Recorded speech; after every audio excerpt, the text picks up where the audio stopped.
You're listening to the Snyder-Collin Podcast, brought to you by FPP Broadcasting. Today's sponsor is Fishmen. Women love fishmen. Don't they? Amphibious fishmen. Fishmen. President. Oh, man. Yeah. As you can see what I'm on today, just like we on every other day, go get it. Get to the bag music, Cool kid trap music type shit, I'm a rare individual, cut off your hand if it's killing you. You gotta stand on your tippy don't take. I got cool like a booty. She give me tank, then I sleep on her booty. Bought me a house, turn that bitch to a cutie. I'm flying, I elevate. I got problems, an open case. My little bro got his first baby on the way. In the trap, so you know what we on the day. In the trap, so you know what I'm on the day. In the trap, so you know what I'm on the day. In the trap, so you know what I'm on the day. Hello, everyone. Hello, everybody. Can you hear me? Is anyone there? Yes. I am here. Sorry, I'm going senile. I'm pretty sure I'm, developing dementia right now. I've had zero sleep. My body hurts. My, face is, falling off. I'm, basically developing leprosy right now in front of Snyder's eyes. Jesus. I look like the leper from It. Yeah, you do. Except realistic. Ooh. Oh my god. Yeah, that kind of did look a little goosebumpy. Yeah, it did. Yeah. Here, hold on. He had, green slime coming out of his face. Oh. Whoa. Wow, look at that. Hello, everyone. Welcome to this week's episode of the thrilling, infamous, controversial The Snyder-Collin Podcast. Yes. I am your co-host, Collin Goody. Hello, I am your other co-host, Jacob Snyder. We have mail. Do we? Yeah, we do. Do you want me to read it? Yes. I'm going to start off the show like this, before... We got some fan mail. That's rare. Yeah, all right. This is coming from Leanne Moore. Yeah. Is she Child's alumni? I don't know. Let's listen in. Hello, Snyder-Collin Podcast. I've been a big fan for a while now, but I really have to say that I thoroughly enjoy We Bought a Mic's podcast better. You guys should consider changing your structure to be more like theirs. I would like to continue listening, but it's getting difficult when We Bought a Mic is so much more entertaining. I hope you take your biggest fan's opinion, me, to improve your podcast. Hashtag Goo for Violence. This is a real thing we received. And how does this make you feel, Jacob? It makes me feel like I want to stop leaving the email in the fucking description. What the fuck is Goo for Violence? What the fuck even is that? You don't remember what Goo for Violence is? No. It's my new dare. Remember, for school. Oh my god, that's right.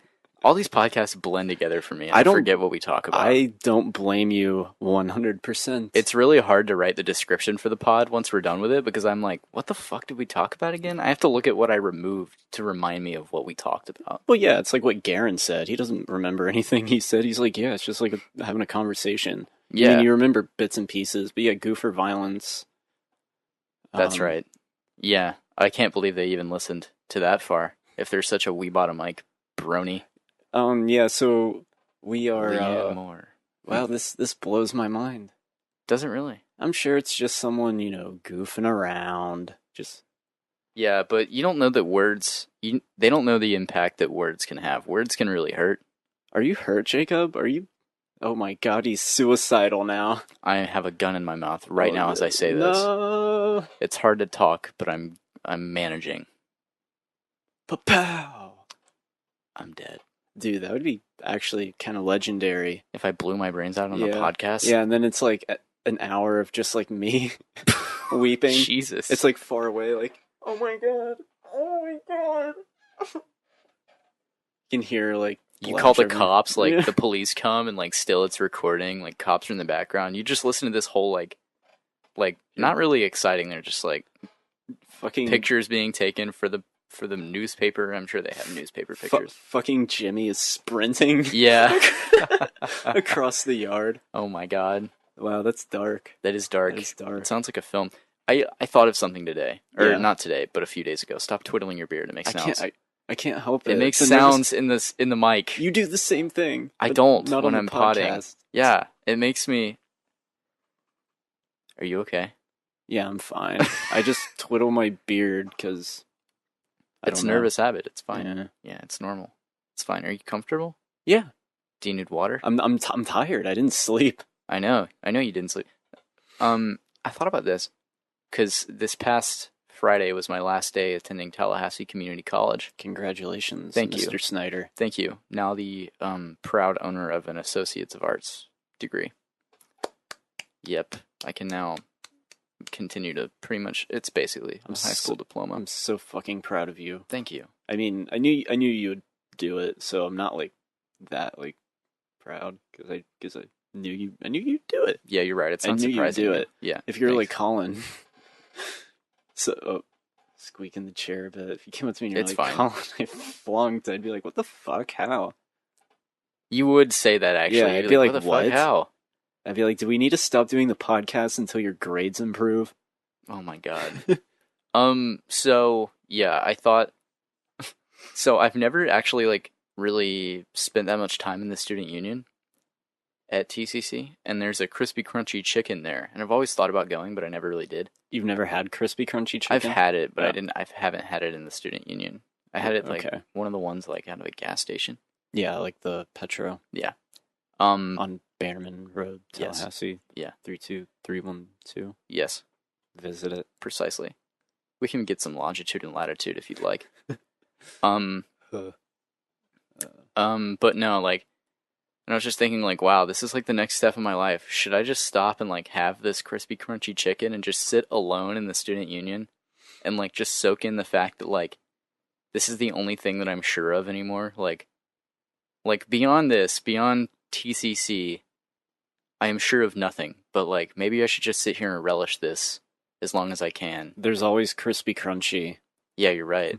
Like it'll always be here, but I won't ever be a student, so like I might just take the time to eat this as my last day as a student at this establishment. Were you having And like just were you having like a real Ferris Bueller moment where you like sometimes you was. just got to stop and take a look around or else life will pass you by? I kind of was. It was a little more somber than that though. I So- felt like it was kind of like me just sitting alone eating this chicken, like going, I have no idea what life has in store for me, but the only thing that I know of is that I have this chicken in front of me right now at this community college. And other than that, I can't really tell you much. It sounds It's like kind of sad. sounds like a Wonder Years episode. I've never seen an episode of the Wonder Years. It's similar. You were having a Wonder Years moment. Interesting. We all have moments like that from time to time in our lives. I love you. Oh my god. He loves me? This podcast is just a series of stories, Here- and then interconnected somewhere. I just say I love you, and Well- then it's the tissue that binds it all together. We'll talk about the pinnacle of our man love. So I pull up to Jacob's house and I send him a Snapchat message because that is his preferred messaging platform. I feel like it's your preferred messaging platform. It's yours. I don't really snap that many people. I really don't. Like, I mean, I started the snap with you and Garen because I thought it was funny. Yeah, that one's dope. The Yeah, groups. it's great. Yeah, but I sent him a snap message like, I'm here. And he was like, okay, give me a minute, because he was putting his face on for me. yes, He was fresh out of the shower, and I told him I had a surprise for him. I had the windows down, I had Take On Me blasting, and I had my shirt off. that's amazing. But unfortunately, I realized there's probably like people. There's probably people home. My mother was home, and it would have been quite a shock for her to walk out and be like, "Oh, wow." She'd have been like, yeah, exactly. She'd been blinded by the paleness. Probably would have, but that's okay. But then Jacob, when he comes out, he retorts that he almost came out in like a bath towel and nothing else. It's true. I almost did. I almost came out with my bath towel around my my waist to shield my private quarters, Damn. and a towel over my head to dry my hair. like a woman, but I do that because I'm a very masculine man. How perfect would that have been? None of us would have been expecting it. It's true. That would have been amazing. My towel would have probably dropped. Just sheer surprise. My nipples would have erected. Oh my god. Same. My balls would have clenched up. So, You know, Chase never texted me. I don't know Chase, but he knows me somewhat. That's true. We follow, Chase is a nice guy. we follow each other on Twitter. You do. Mm-hmm. Chase tweets more than you do, I think. Yes. I'm honestly, I favorite both of your tweets when I see them, and that is all. That's all. Really. You got to support the tweets. You're absolutely right. I'm kind of excited for this coming winter break from, like, once college is out and everything, because now we can have, like, we can have some more guests on. Not next week, because next week is our review of The Last Jedi, but, like, Zeke's always going to be off. We can have maybe a member or two of the crew of We Bought a Mic. I don't really want to do another cross pod, if I'm honest. It's just too much going on. Yeah. Well, we're already booked. We have our schedule We are booked out very and booked. everything. Yeah, For we the need rest Dav. for the rest of the year. You're right. We Dav have it needs all to come planned on. out. Yeah. We do. It's going to be awesome. Maybe we should record 2 podcasts this week. I'm kidding. Garen's snapping us. Really? Oh, I Yeah. see my phone's Tell him to lighting come up. over. Oh, really? True. We should tell him to come over. Just join the pod. Of course, Garen, you are welcome over here. God, fuck, I'm tired. I feel like an old man. Me too, but you more so because you didn't sleep last night. I didn't. I just couldn't sleep. I tried going to sleep, and I had energy to burn. It was weird. I felt like I needed to get a jump rope and start 1, 2, 3, 4, 5, 6, 7, 8, skipping rope. Yeah. And then by the time I was 6, I was like, you know what, fuck it. If I wake up, I'm just gonna feel worse. Not true. Not fucking true at all if I'd gotten 3 hours of sleep. But you know what? That's okay, Colin. 'Cause I mean, then I'll sleep really good. you know, I have a little story myself. Oh. Do share. Well, no, actually, I think I already told it. It's part of Drunk Stories, the Drunk Stories podcast, Oh, where we right. talked about my concert experience, Yeah, and I with- got home at 5:30, and I had to wake up at 6, so I slept for 30 minutes and then woke up. Yeah, Yeah. you told me about that. But even then, that was better than not getting any sleep at all, because even that 30 minutes rejuvenated me a little. You know, it got me through the day, albeit puking in every class. I felt like puking on the way to work because I had coffee. Mm-hmm. It was the first time I had coffee in a year. And it pepped me up for 45 minutes, but as soon as I drove to work, I was like, Well, did you eat anything before you had the coffee? dude, I had a whole healthy, balanced breakfast. Interesting. Well, even if you hadn't had anything to eat, that coffee probably would have made you throw up. Really? Yeah, because coffee it dehydrates you. It's caffeine, and it's a lot more caffeine than you're probably used to. So it Yeah, just I makes think you throw up. Yeah. Yeah. Or it doesn't make you throw up, but it dehydrates you, which can cause you to throw up eventually. I had scrambled eggs and a banana. That's pretty good. That is a well-balanced breakfast. Did you have any juice? Yeah, I had orange juice. Wow, we had orange juice not too Mm-hmm. long ago because you walked in and said, "Would you like some? Or can I have some juice?" I need juice. Yeah, Give me I think some you juice. originally meant steroids, but Yeah. I got you orange juice because I'm an ignorant fuck. Hey, you ignorant fuck. Yeah. Let's talk about some movies. This is a movie podcast. Putting the gauntlet down, the movie gauntlet. Yes. So this last week, it was trailers out the ass. So was. It was trailers out the ass. It was. I I wonder why. The studios were shitting trailers out of the collective Hollywood anus. Yeah. But we did get a couple cool ones. They're all interesting in their own way. They are. Which one do you want to talk about first? I kind of want to talk about the Spider-Man animated movie. Oh, god damn it. I knew you wanted to talk about Why? that one first. Why? Why is that a goddamn it situation? Which one would you like to talk about first, Colin? Alright, Alita Battle Angel? Oh, spoilers. Who cares? Alright, Spider-Man, what's it called? Spider-Man into the Spider-Verse. It's not a good title, but whatever. They should just call it Spider-Man the animated movie. They really should, but I think they have to solidify the fact that to them it's not real Spider-Man. No. It's Miles Morales, which I think it kind of takes away from it a little, because I think the Miles Morales story could just be a movie on its own. Yeah, absolutely. They could have done that instead of doing Peter Parker again. Yeah, but it looks like it's true, they could have. But I mean, this new animated movie, it looks like it's gonna totally it's gonna cover Miles Morales well, which I'm looking forward to seeing. I am. Do you think they're gonna do an origin story? Yeah, I do, because he's seen chasing the Prowler, and the Prowler is his uncle Aaron Davis, who was played by Childish Gambino. Yeah. And so I think they're doing that in the movie. He has a tie to how Miles gets his powers and shit like that. So I think that they're going to do that in the film. They're going to cover his origin story and all that. But the Spider-Verse thing is what kind of interests me the most.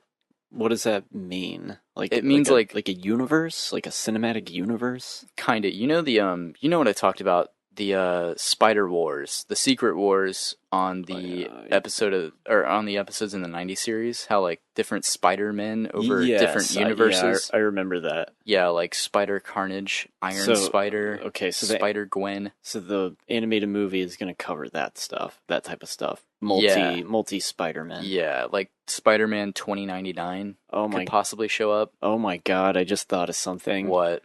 Rip's he's traveling through dimensions. He goes into the MCU. Oh my god. Whoa, what happened to me? It's played by Chiwetel Ejiofor. No, wait, he's already Doctor Strange. Yeah, it's played by the kid Baron Mordo, yeah. It's played by the kid from It. Ugh. Mike Hanlon from It. Yeah. Would that be cool? Yeah. I was thinking the kid Lucas from Stranger Things. Oh yeah. Basically It. Basically It. Yeah. It's basically Stranger Things. It had a real Stranger Things vibe. It was just knocking off Stranger Things. It was. Anyway, let's talk about this trailer. The art style is what stuck out to me. It looks really stop motion / CGI-ish, but I like it. Yeah, it's very unique. Yeah, it looks good. But the faces look a little, I don't know, because you expect them to look more like Kubo and the Two String, I guess, but it's more just kind of like the Secret Life of Pets. I wouldn't say that. I would say it looks more stop motion-y in the faces than I thought it would. You know what I mean? I've watched it a lot. I feel kind of the opposite. I mean, it's a cool animation style. I don't know. It's funny because 2 weeks ago, I'm just like, oh, I love Spider-Man so much, Jacob, and it looks good, but I don't know if I'd go see this in theaters unless you're just like, dude. I'll go see it. I'll go see it in theaters. I think it looks really good. When does it come out? I don't know. The summer? I do not know. The summer? I think, yeah, something like that, maybe. They really fast-tracked it. They did. It really did happen quick. That's why I'm kind of surprised the animation looks so good. Because, it does look good. It looks... I don't know. I'm excited. That's pretty much it, though, for that trailer. Yeah. The animation style is what stuck out to me the most. Yeah. It was good. It looks good. I'm excited to see it. Anyway, what trailer would you like to cover next? Okay, so we are a bit infamous amongst our peers. Yes. About Ready Player One. Oh, God. The first trailer came out, and me and Jacob both collectively agreed that it looks like possibly the worst movie of all time. Yeah. All right, that's going a little far. No, what we really felt it's not interesting us. No, from what we see. It just doesn't look like it's for us. It's not my cup of tea, really. And that's okay. We bought a mic. It's really quite okay for that to be the case. It's okay. This new trailer, I feel even more against it than I did prior. I'm not against it. That's saying the wrong thing. I think it, This really isn't my cup of tea. It's not really not for me. Yeah, it's not enticing. No. I mean, there's so much going on that my brain can't focus on this many things. Like, I get that there's so many pop culture things going on in this one scene. It just looks like a movie entirely based around fan service. Dude, Tracer from Overwatch. I don't even get that. Like, I don't get that reference. I know Overwatch is a video game, but like, I don't get it. There's too many things going on. There's too many in order to get everything about this movie, like get all the jokes that will be made in this movie, you have to have your hand in so many different media pots. That's what the trailers want us to think, because that's what they're doing. It's like, hey, look, a DeLorean. Hey, look, you said Chucky was in the trailer? Chucky is in this trailer. That blows my mind. That blows my mind. I don't see there's Adam West Batman. Really? Yeah, there's Batman in the 66 Batmobile in the race scene. How come I'm not noticing any of the Easter eggs that Colin, it's full of? There's too many things going on in the scene. You cannot pick apart this scene unless you have hours. Like, the entire movie is made of Easter eggs, it appears. Like, because I'm not noticing anything. I didn't notice the DeLorean in the first trailer. I noticed the second time because I knew it was there. Yeah. But, like, even for the first trailer, you're like, yeah, Harley Quinn and Deathstroke are in that. And I'm just like, really? And you're like, yeah. I mean, obviously, there's the Iron Giant. I think, like, an Akira cycle. Which a lot of people think it's the Tron cycle, but it's definitely the Akira bike. What a bunch of fucking idiots. Yeah, right? For getting those mixed up. I mean, honestly though, they did kind of they made it look like the Tron bike. It's like the light cycle wheels. It has the body of the Akira bike, but the wheels of the Tron bike in a way. It's like, oh, it's for both sides. Both the fan bases are happy. Mm-hmm. So like the boys, like, my dad named me Wade Watts. Is that it? Because it sounds like Peter Parker. Yeah. I love the 80s. I wish I grew up then. It was a better time. And then, like, he puts on his Oasis goggles and then he turns into a Alita battle angel. Oh my god. That was kind of creepy. Like, it makes sense, but, like, you know, that he would look more video game-ish, but I wasn't expecting that. And I was just kind of like, ugh. Is he a video game character himself? Like, is his avatar like a thing? I think so. That's what it looked like in the movie. Got it. And then you have Mark Rylance, who's like, I left an Easter egg. Whoever finds it can control the Oasis, which is the virtual reality program that most of society indulges in. Yeah, Rylance plays James Halliday? Sure. Is that it? Yeah. Sure. Yeah. And then, like, there's, like, a scene of him, like, taking off his goggles for fast, and he's like, whoa! And then some chick's like, the revolution has begun. Olivia Cook, yes. And that's when I'm like, I don't really buy Ty Sheridan in this role, but I do like Olivia Cook, so I'll see it. The kid from Mud. I buy him in the movie. I think he's a better Cyclops. Him and his long ass leg. Oh my god. We'll cover that briefly. The poster that was released for this movie has him with a really long right leg. Is it his right or left? Yeah, his right leg. I guess. Sure. It would have to be. God, you just don't care today, do you? I don't. That's okay. Oh man, let me check and see if it's his right leg, just so I can fact check this real quick. I don't want anybody to email me. Yeah, it's his right leg. Jesus Christ. It's so long. It's like how did they miss this? It's like someone had the poster open on Photoshop and like they were like getting up and they're like elbow moved the mouse and it like the cursor was on the leg and it like clicked and dragged his leg and like stretched it out. Yeah, no one noticed. My god, it's so long. I'm sure it's being fixed. Fist? Yeah, it's being fisted. Yeah, it's being fisted. Beautiful. I'm tired. I know you are. I want to go to sleep. Just go to bed. Go to bed and I'll finish the pod. Dude, you dare me? I'll take a 30-minute nap. I'll leave you all alone on the podcast. Ugh. I don't want to do that. Fuck that. So the movie just looks ugly. It looks like a Zack Snyder film. It really does. It does. It just looks... There's too many things going on. I can't... It's gonna look like just visual... You're just throwing so much shit at the screen and seeing what sticks. Right? I mean... Do you agree with me, or do you disagree with me? I don't think it's... Well, yeah, because, like, you see the CGI battle stuff, and I feel like in every podcast I keep saying that CGI action armies is killing me. Yeah. And...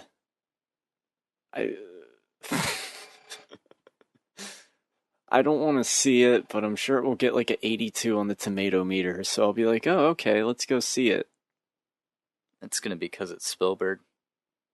Alright, so it's like they escape from their reality, which is like trailers on top of each other. Then, like, you'd think like the Oasis would look like like Willy Wonka's chocolate factory or something like colorful and like super cool, but it's just like some rainy city.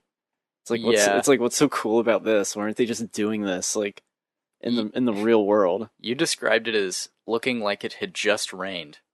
Everything just looks kind of wet. Yeah, everything looks wet. And like, I don't know. It's just the shit like, there's a monster holding a Halo assault rifle, shooting at a character from Zelda, probably. I don't know.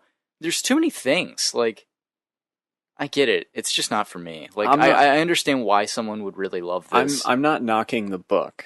I'm just knocking this movie. I mean, who knows? It could be good. I'm sure it will be a fun Spielberg flick. Yeah. Are you falling asleep? Yes. That's fine. Are you really? No. Okay. That'd be scary. That would be. I'm about to just face plant onto the table. I'm sorry, everyone. It's fine, Collin. We love you. Moving on to the next trailer, Jurassic World: The Fallen Kingdom. It's actually just Jurassic World: Fallen Kingdom. Oh, not really? The Fallen Kingdom. Oh. So, why don't you kindly shut the fuck up about this? You don't know anything. You little dickhead. You little bitch. You sound like my father. Piece of shit. You sound like my father. Oh god, that's dark. What do you think about this trailer, Collin? It looks like an action movie. We gotta get these does. dinosaurs off this island before it explodes. That, I guess that's I buy fun. it. That's fun. I buy that. I guess. I don't know. I guess I get that. Like, I don't know. It is fun. I'm just kind of like, you know what? That is a reason to go back. That's fair. The dinosaurs look great. They do. They do look good. But my main problem with this trailer, first you see Chris Pratt and Bryce Dallas Howard. They're like, oh, hey, we have a thing. Remember that from the first movie? And Chris Pratt's just like, who are you? Yeah. That's literally what happens. And then you see Jeff Goldblum, like, in this courtroom, and he's like, who am I again? Is this Independence Day?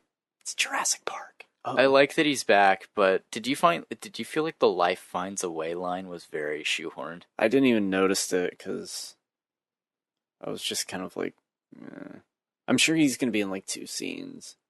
He better unless he gets eaten by a dinosaur. Would you like to see Ian Malcolm eaten by a dinosaur? Yes. I kind of agree. Even though he has like a kid and family. Everyone would be like, oh no, Daddy Goldblum. Oh my god. It would add some depth to the movie, that's for sure. I want to see Sam Neill. Yeah. That's a bit of a spoilery subject. So is he in it? He could be in it. There are set reports that people have reported that they have seen him going. They saw him pull up in like a black black SUV, get out and get back in, and he was apparently on set, so he could be in this movie. IMDbing it. It will not be on IMDb because it's too big of a spoiler. He's gonna be in a post-credit scene. I've come back to finish the job. Laura Dern's in it. It looks fun. I'm not expecting much. Does it really need to have Chris Pratt and Bryce Dallas Howard back in it, though? Like, I get it, they need stars to sell the movie, but, like, Part of me says no, it doesn't, but also I'm glad that they're sticking to some characters here. Like, I'm glad that they're not just making this thing like with whatever the fuck characters, throwing them out, like whatever. Okay, I see your Because point. like Lost World had Ian Malcolm, but then introduced like all these other characters, and then the third one, whatever that was called, had Sam Neill in it and Laura Dern for a minute. I think was Laura Dern in a lot of Jurassic Park 3 or just a second? She was in very small scenes. Okay, that's right. Okay, so speak of the devil, Jacob. Yeah. On Sam Neill's IMDb page, there's the poster for Ready Player One. Look at that leg. Oh wow, it's cut out. Wow. Or I thought they fixed it. Yeah, they did. Yeah, it looks like they fixed it. Yeah, they did. That's hilarious, actually. They're using animatronics In the new Park movie? in Ready World? Player One. I'm just kidding. Yeah, the new Jurassic Park world. Yeah. Jurassic Land. It's like an indie film Yeah. about some like hipster kids on like Jurassic Park. We fell in love. We met a dinosaur. I'm clearly delirious at this Yes, point. you are. Yeah. You need sleep. You need to rest, Colin. Fuck, what was I gonna say? I hate in the trailer where you see the dinosaur from Jurassic Park 3, the really like evil, cool looking one. Mm-hmm. It comes up and you're like, oh my god, how's Bryce Dallas Howard gonna run away in heels from this dinosaur this Looks time? like they fixed that also. She's not wearing heels anymore. She's wearing boots. Yeah, Boots. wearing heels was a bit fetishy, I agree. Yeah, weird. Yeah. And but they show the T-Rex like kill it, and it's like, why? Like, why would you show that in the trailer? It's Yeah, clearly that is something you would wait for the movie so the audience can clap. Yeah. Although Colin Trevorrow, famed director of Book of Henry, replied on Twitter and was like, everything that you see in the trailer is only 57 everything that you see in the trailer is 57 minutes into the movie. Well, good. So he's like, it's not that fucking spoilery. Chill. That's not the third act of them just running. They show that there is a character wearing glasses. Do they? Yeah, there's like some nerd character. Oh, Bruno Mars. What? No, it's not Bruno Oh, Mars. thank God. God. That's funny. Someone in the comments was like, why is Bryce Dallas Howard and Bruno Mars? Why are they running with Chris Pratt? What's going on? And I was like, is that actually him? I would have loved this movie if it was actually Bruno Mars. He sings. You'd have to sing a song, of course. Of course. He sings to the T-Rex and it calms the T-Rex for a minute, allowing them all to escape. For Chris Pratt to run up and knock it the fuck out. God, I love this movie. Yeah, it's probably going to be the best movie I've ever seen. What other trailer dropped? Oh yeah, Alita Battle Angel. This movie, Fuck me. This movie that James Cameron has had the rights to, and he's like, I'm gonna make it. Every time he's in an interview, and they're just like, "Are you still gonna make Alita Battle Angel?" He's just like, duh." Yeah, he's like, I'll even cast Christoph Waltz in it. Why the fuck not? You know?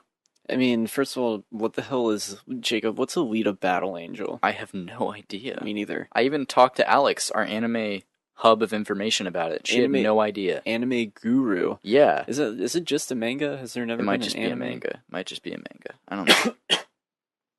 I would look it up, but I don't care. I'll do it. Okay. Honestly, don't even look it up. Don't even look it up. Doesn't matter. Fuck I'm this. pretty sure it's a manga. It's manga. Yeah, it is. It is? Yeah, it's manga. Dumb. So basically, it's not dumb because it's a manga. It's dumb because it looks dumb. The girl who plays Alita looks like a video game character. That is true. And it's disgusting. It is. She looks like she's from an anime. Truly. It does not look good. It has a good cast. Christoph Waltz, Jennifer Connelly, Mahershala Ali, Ed Skrein. Oh my god. Is he playing an Asian? He's Is that bad of me to say?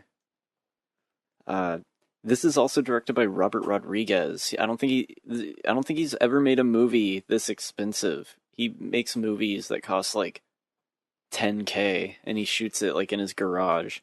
And this movie has a $200 million budget. Gee. Yeah, so Gee whiz. Can you tell me more about this Robert Rodriguez film that's not to be viewed for like 100 years? Oh yeah, I was telling you about that. Yeah, Apparently I want to hear about this. Let me go on to his IMDb. Alright, for those of you who don't know, Robert Rodriguez is a director. Read his entire IMDb bio. I will. Robert Anthony Rodriguez was born and raised in San Antonio, Texas, USA, to Rebecca, a nurse, and Cecilio G. Rodriguez, a salesman. His family is of Mexican descent.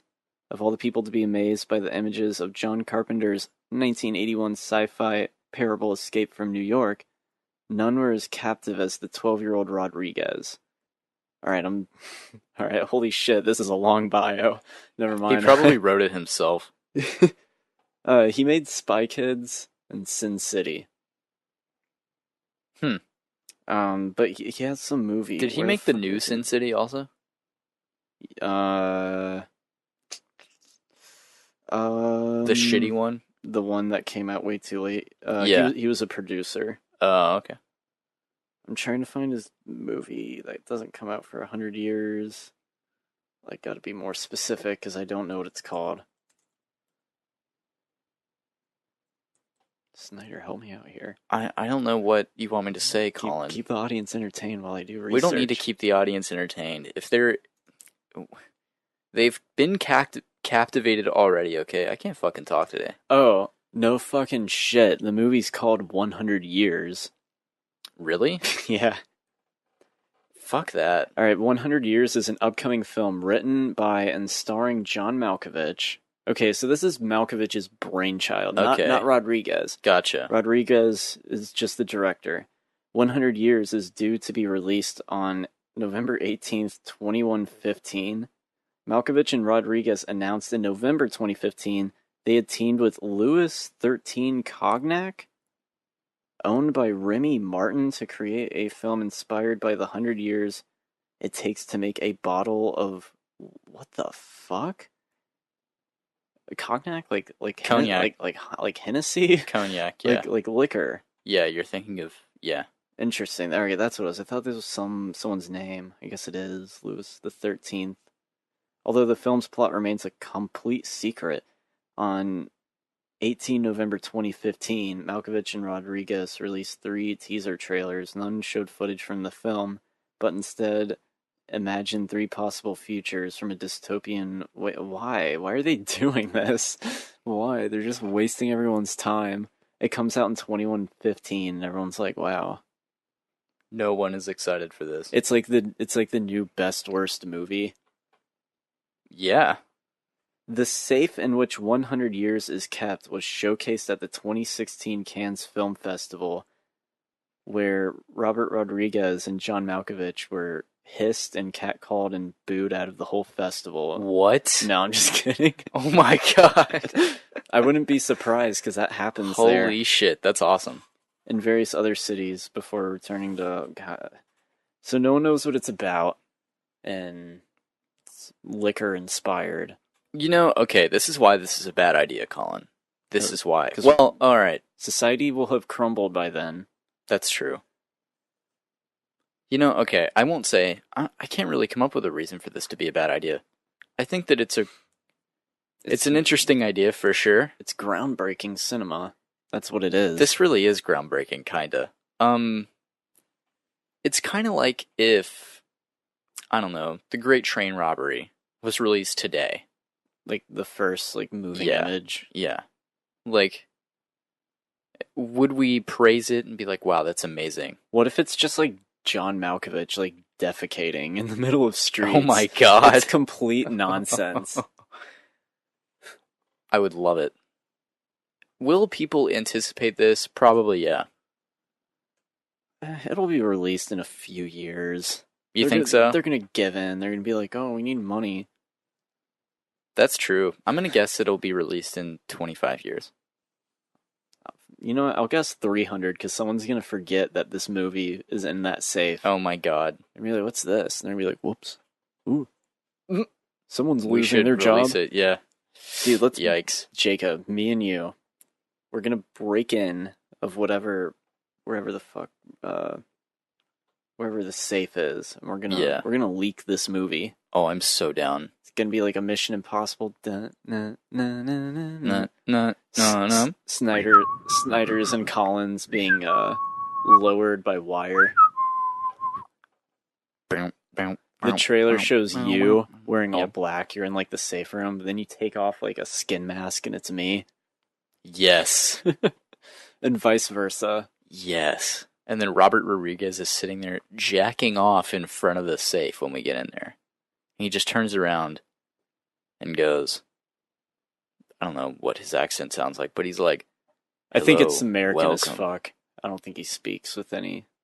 Welcome. And then he shoots his load, and I dodge it real quick. Yeah, you dodge it. And then we have to fight Robert Rodriguez. And then He's machine gunning loads out of his dick. That's something you'd see in like a machete movie. It is, right? yeah. And then we open up the safe, and it's just John Malkovich in his vulture costume from the unmade Spider-Man 4. And he's like, yeah, he does that, yeah. Yeah, he makes that noise, a cat noise. And then he kills himself. I can't do a bird caw, like a... Ah! No, it's more like N-word. Yeah, like that. Yeah. Thanks for letting me do that. Maybe it's the greatest film of all time. I've been asking for 22 episodes to be able to do a bird impression on this podcast, and we finally did it. Well, there you go. Thanks. So 100 years, maybe it's pretentious garbage. Maybe it's an important film. We won't know. We simply won't know. And it's pretentious garbage, ladies and gentlemen. The promotional poster is just Malkovich, like, holding his chin, his goatee. Really? Yeah. Let me see it. Yeah, that's garbage. It's gonna be garbage. Oh my god, so I use Spotify, just normal, regular Spotify, and I believe it's called Squarespace. That's one of the ads that pops up. And yeah, that's like a website? Yeah, place? It's a website. Bless you. Thank you. It's like a website host, I guess. Create your own website using our website, and we'll profit off of your website. Yep. And then, but it's John Malkovich, and he's talking about his, like, fashion line. Oh. Because I guess he apparently uses Squarespace to host this. Sure. And he's saying, like, the most, like, self-indulgent garbage. Like what? Something about how he's like, I want to be the person in my own dreams. Oh my god. I'm dead serious. You know that's what? amazing. I'm going to look it up. What a fucking hack. I'm going to look it up. What a fucking hack. Snyder, why are we so cynical? Is there something so wrong about a man wanting to create art? He just sounds like a pussy. No. Jesus. Just kidding. John Malkovich, Squarespace, commercial. Here it is. I'm going to play it, everyone. I'm guessing this is it. I'll cut it out, too. Well, that wasn't the trailer. No, it wasn't, so we cut that out. Yep. What were we talking about? Jurassic World? Or no, yeah, I think so. No, Alita Battle Angel, sorry. Yeah. It looks weird. It looks Avatar-y, which makes sense because, of course, James Cameron is producing it and Lightstorm, his film company, is making it. Wouldn't you agree that it kind of looks Avatar-y? It kind of does, yeah. Where they're like, the CGI looks so good. It looks like a video game. It looks like an Xbox One game. It really does. I gotta say, the thing that is going to draw the most attention to this film is the fact that they CGI'd anime eyes onto its main actress. You know what I'm talking about. Yeah, this poor girl, too. No one knows what she looks like. Everyone's like... Yeah. I mean, we're not the only people who are complaining about this. You know, everyone's like saying Uncanny Valley and... I wouldn't say I'm complaining about it. I'm just saying that might not have been a great creative decision. But it looks like the drawing. Yeah. And yeah. You need to change things, I guess. I guess. I mean, she's supposed to be fake, but it just looks unappealing. If you haven't seen this Alita Battle Angel trailer. It looks disturbing, and also the song that is played makes me kind of uncomfortable. I don't know what it's about. It's just the way it sounds. Angels. Yeah, I don't know. Some just makes me uneasy for whatever reason. I don't know. I don't like it. Don't like it. I smell a flop. Me too. It definitely is going to flop. Yeah, absolutely. Abso-fruitly, as they say. What other trailers dropped? Is Garen coming over, by the way? He didn't fucking answer me. He's probably seen by Garen Ferguson. He didn't fucking. He's probably late. Answer me. He's probably late. You little bitch. He's probably late to his shift at Hollister. Yeah, you're probably right. Garen does work at Hollister. Jimmy's reaction was so priceless. It really was. He kind of died inside a little bit, I think. It was beautiful.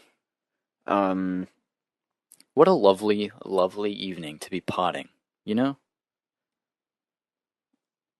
What? Sorry, I'm drifting in and out of La La Land.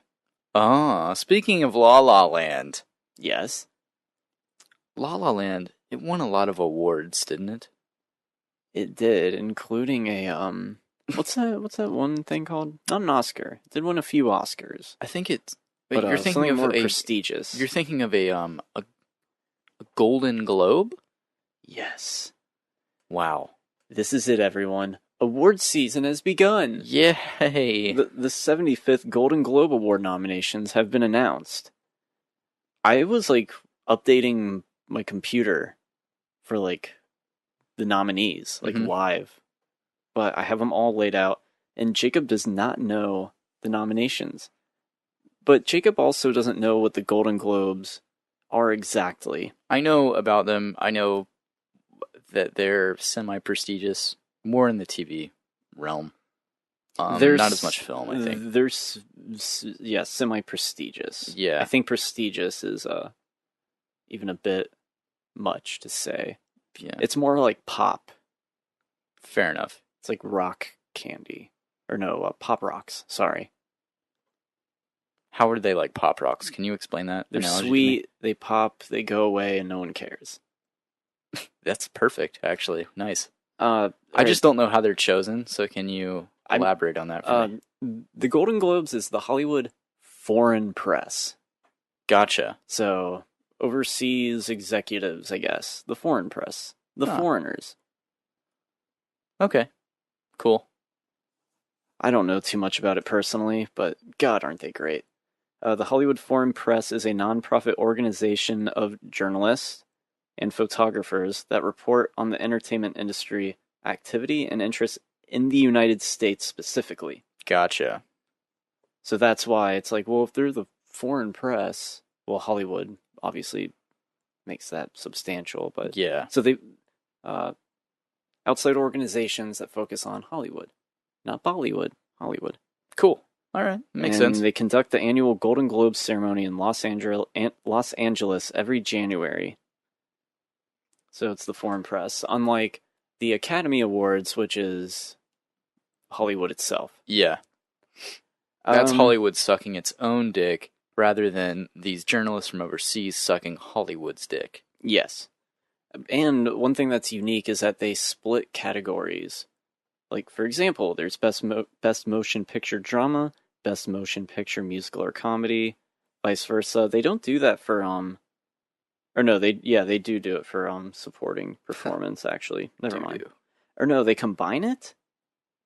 Best Supporting Performance in a Motion Picture Drama, Musical, or Comedy. Okay, so for supporting roles, they just combine the whole thing?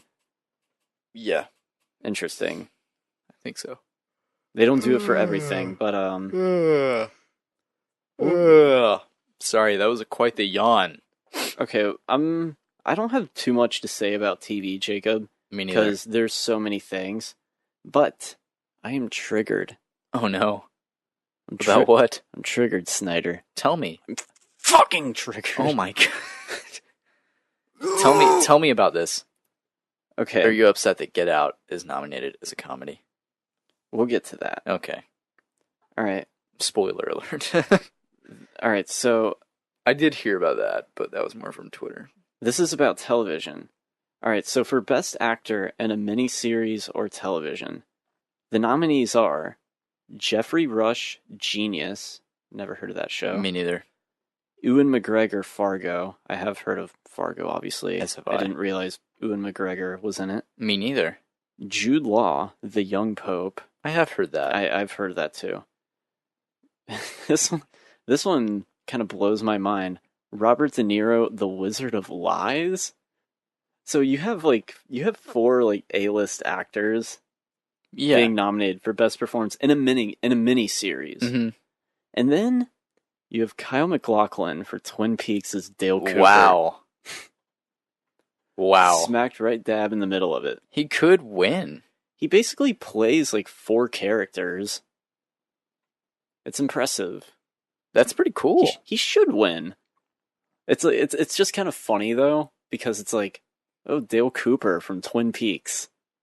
And then like the rest is like, oh, Robert De Niro. Like imagine in like the 90s during the Emmys that they're like, oh, a bunch of A-list actors were getting nominated for TV awards. Like, you know, things have changed. Things have changed. Yeah. Twin Peaks is now great. And back then it was shit. It's always been great, Snyder. Back then it was shit. So you have Kyle MacLachlan nominated for Twin Peaks. Fantastic. And then the nominations for Best Miniseries or Television Film, which obviously corresponds with Best Performance in a Miniseries, blah, blah, blah. The nominees are Top of the Lake, China Girl. Okay. That sounds like a David Bowie album. It does. Then you have The Sinner. And then you have Feud, Bet and Joan, Fargo, and Big Little Lies. How the fuck is Twin Peaks not nominated for Best Miniseries or Television Film? That pisses me off. I don't even know. How is that not winning? I don't know. Granted, I haven't seen any of these other miniseries, but like, there's no question about it, hands down. I mean, yeah, you're right. You're absolutely right, Collin. I mean, it's not only because I'm a fanboy, but that does have something to do with it. There was hardly any fan service in The Return. Hardly any.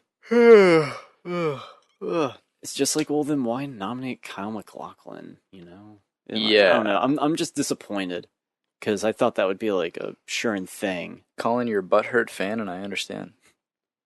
I really do. Hollywood Foreign Press, they're like, oh, he funny as Dougie Jones. Oh, wow, that's racist. That's so bad, what you just said. Kyle funny as Dougie Jones, but the rest of the show too weird and scary. We snub. Are we going to have to cut this out? Nah, we'll just leave it in. Alright, cool. I mean, it's racist, but that's fine. Kyle funny as Dougie, but scary as Mr. C. You have no clue what I'm talking about. I get it. I know that Dougie Jones is the character. Yeah. He comes back from the fucking, Red Room or area? The Void, the Beyond? The Black Lodge. Yeah. He comes back as Dougie and doesn't say much. Can't remember anything. Spoilers, even though anyone has already seen Twin Peaks The Return. But no, I thought for sure it'd get a nomination, because it was... I am the FBI.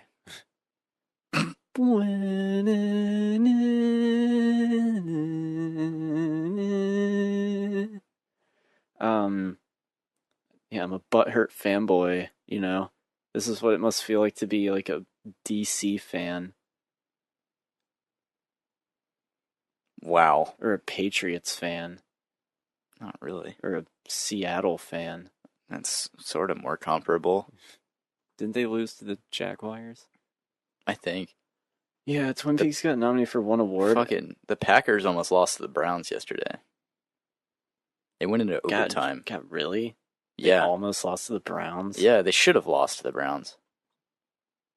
I bet Griffin was suicidal. Griffin, probably. Yeah. Anyways, back to the Golden Globes for TV. Stranger Things is nominated for Best Show, but I don't know if this is the first season or second season. I have no clue which season it's nominating.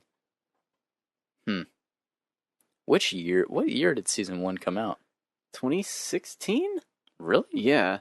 I Jeez. don't know what the cutoff date for their TV is.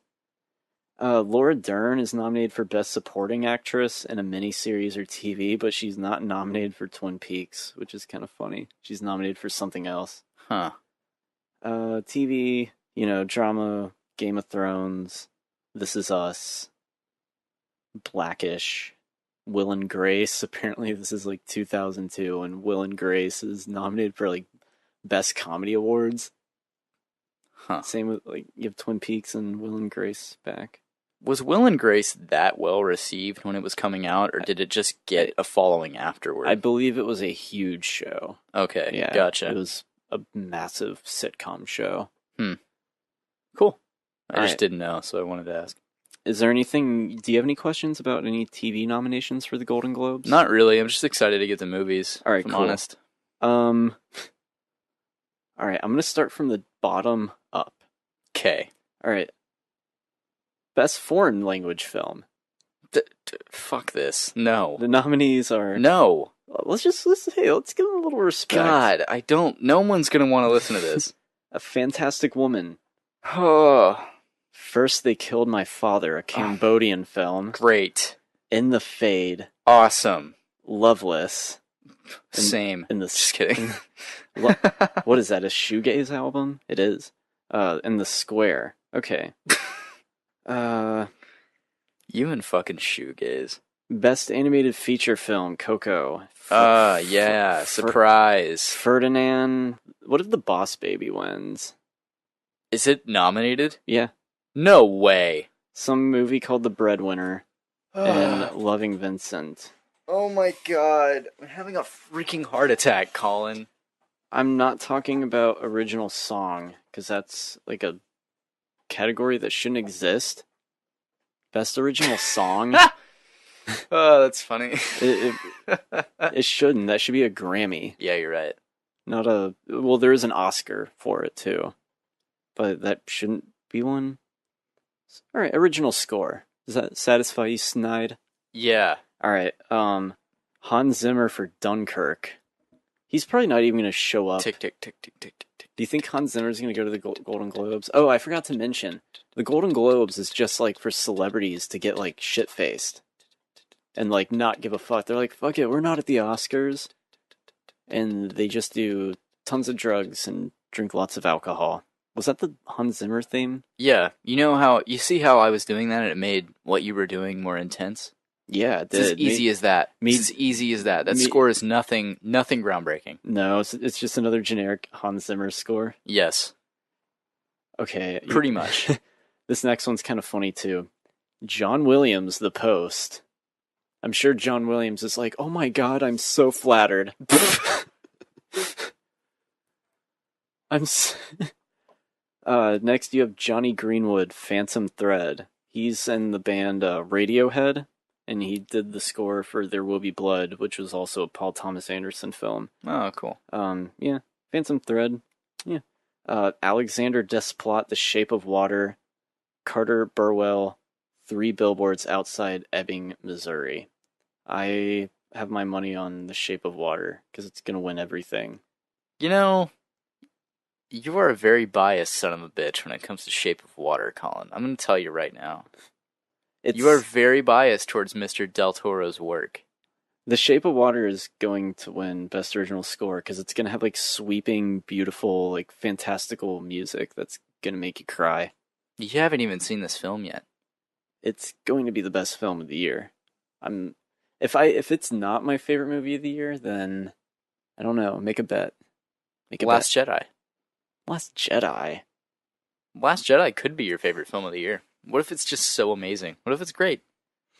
I won't lie to you then. All right. I won't lie to you. I'll let you know which one's better, The Shape of Water or The Last Jedi. I mean, I'm sure that The Shape of Water is going to be a better film than The Last Jedi will. Perhaps. You know what? Okay, Colin, you know what's going to make The Last Jedi worth it for me? What? If Luke Skywalker uses his green lightsaber. And that's it. Yeah, pretty much that can happen, and I'll be okay. And then it slowly fades red. I'd kind of be down with that. It slowly fades red, and he goes, Zoom. Ugh. He literally goes, He waves his finger back and forth to Ray. No.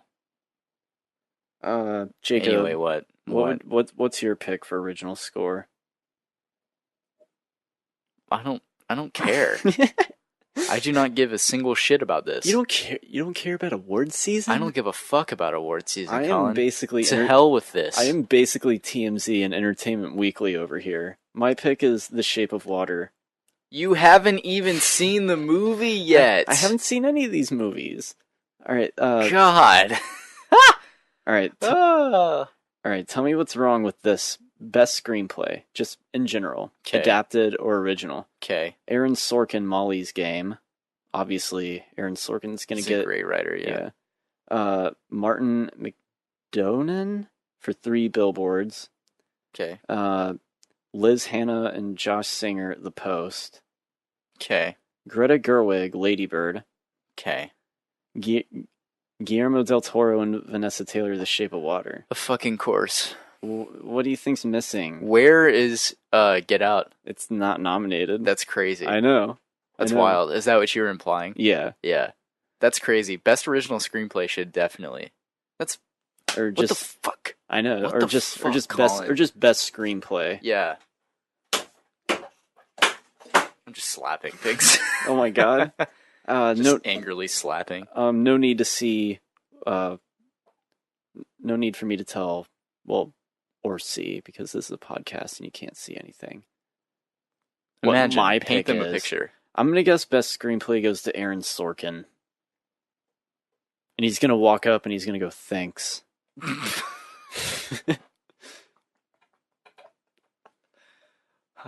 Fuck you, Collin. I'm gonna guess it's gonna go to the Post. It won't be The fucking Shape of Water. I mean, it's great that it's nominated, but it's nominated because it's The Shape of Water. I guess because it's really good. I almost don't want to like this movie, Collin. Because of me? I almost want this movie to suck. Just so that you can go... Just so all these fucking predictions that you've come out with. I don't believe that. I don't believe for 1 second that The Shape of Water is going to be anything less than a 10 out of 10. You have... Oh my god. You're Scott Mansing this La La Land. It's about a deaf woman who falls in love with a fish man. It has Oscar buzz. Kill yourself. Oh my god. Fuck you. Hey, can I help you? You want to come see The Shape of Water with me? Oh, is that the new Guillermo del Toro picture? Mm-hmm. What's it about? It's about a deaf woman that falls in love with a fish man. It has Oscar buzz. Ooh. I think I'll pass. That's me. That was me at the supermarket. Really? Yeah, I was buying produce. Just produce? Yeah, just produce. Oh, Collin. So you say beautiful son of a bitch. I love you. I'm sleep deprived. Yeah, you are. So you think The Post is gonna win, or I think, is Aaron Sorkin too obvious of a choice? Kind of like going back to best original score. It's like they're like, we'll nominate Hans Zimmer and John Williams. They're not going to get the award though. We just need them for publicity. That's also a big thing about the Golden Globes. They love celebrities. They love them. They want as many celebrities as they can fucking get at their awards ceremony. Interesting. That's why, like, Johnny Depp is nominated for, like, Best Actor for Alice in Wonderland. Oh, is he really? God, what the hell, Collin? He was back in, like, 2009. Oh, wow. Yeah, and I believe that movie was nominated for Best Musical or Comedy. So that shows you the quality of the Golden Globes. Here we go. Here's one of my personal favorites. Oh, yay. Best Director. Oh, okay. Steven Spielberg, The Post. All right. Are you sure it's not Steven Spielberg for Ready Player One? Yes, it's for The Post. Yeah. This one surprises me. Like, really? I mean, granted, I haven't seen the movie, but it's just like, I didn't even know this was getting buzz, but Ridley Scott, All the Money in the World. Like, okay. Did you think I was going to say Alien Covenant? I almost did. And I was like, no fucking way. Like, this is... I would have been like, oh, you're kidding. He's joking. But Christopher Nolan Dunkirk. that could win. Good. Martin McDonough for 3 Billboards. Okay. I love the way you say, it could. It could, in the way that you're like, no, it's going to be Guillermo del Toro. All right, that's what I was about to bring up. The Shape of Water. That's what I'm about to bring up. This is the one that I actually like. All right, I'll shut up about like, oh, it's going your thing. I think this one he will actually win. It won't win Best Picture, but they'll give him Best Director. I'm talking about the Oscars, not the Golden Globes. Yeah. Because Guillermo del Toro, they're always like, for Master Storyteller who can't win an Academy Award, Guillermo del Toro. You know, like. It's like they're going to give it to him because they've given it to Alfonso Cuarón and Alejandro Iñárritu. Not because they're all Mexican, but they're all friends. They're known as the 3 amigos of cinema. Are they really? Yeah. That's interesting, actually. Yeah. That's kind of racist, but interesting. They probably love it. Guillermo's just like, amigos. Your Guillermo del Toro is fantastic. It's a great impression. He has such a raspy voice, but I will shut up about that. But I think they're going to give it to him this year. Gotcha. This is the man who made Pacific Rim, Collin. This is the man who made Pan's Labyrinth. Okay, that was a long time ago. Pacific Rim was not. Pacific Rim. That's just I'm Guillermo del Toro. I love Evangelion, and I wanted to make a movie like that. That's literally all. That's literally all. That's literally all Pacific Rim was. It's just I wanted to make a cool movie. Yeah, you're right. Yeah. And Crimson Peak, I've never seen that. Have you seen Pan's Labyrinth? Yeah. Okay. Yeah. Fuck you. Have you seen Hellboy? I have. Both? Yes. Hellboy and the Golden Army? Yeah, it's the second yeah, one? yeah. They're solid. They're fun. It's solid entertainment. You know, Guillermo's like, oh, I love monsters, and you know, I love practical effects. He does. They're in a lot of his movies. Yeah, they are. Yeah, he loves prosthetic monsters. He loves fishmen. Who's your pick? Who do you think will win? I think Nolan's probably gonna win. Wait, you think in Best Director? Yes. Even though I didn't even like Dunkirk that much, I think Nolan will win it. But I haven't seen The Shape of Water yet. I haven't seen many of those. Is it going to be 3 billboards outside Ebbing, Missouri? Absolutely not. All right, this movie, 3 Billboards, it's just like that movie that's like nominated for 15 Oscars and doesn't win any. Yeah, it's kind of like what was the one last year that was like, we'll nominate it just to nominate it. It's not Manchester because that won Best Actor. No, and that's a major award. Yeah, it's like Fox. It's like Foxcatcher. I wouldn't even say it's like Foxcatcher. It's like, I mean, completely different movies. What's that film with what's it called? Boyhood? No, it's not Boyhood. All right, because I was about to say that won Best Supporting Actress, which is also another bigger award. Let's see. It's Hell or High Water. Oh yeah, yeah, that's what it was. It's a good movie, but it's like it's not. It was nominated because they had to. They were like, "Oh, it was good," and no one knew this movie was coming out. The Oscars are just like, wow, that was brave of them not releasing it in Oscar season. And they're just like, we weren't trying to get Oscars. And they're like, wow. Yeah. So you're saying Christopher Nolan will be like, thanks. Yeah, he'll just be like, thanks. He throws up his champagne during his speech violently. Oh, shit.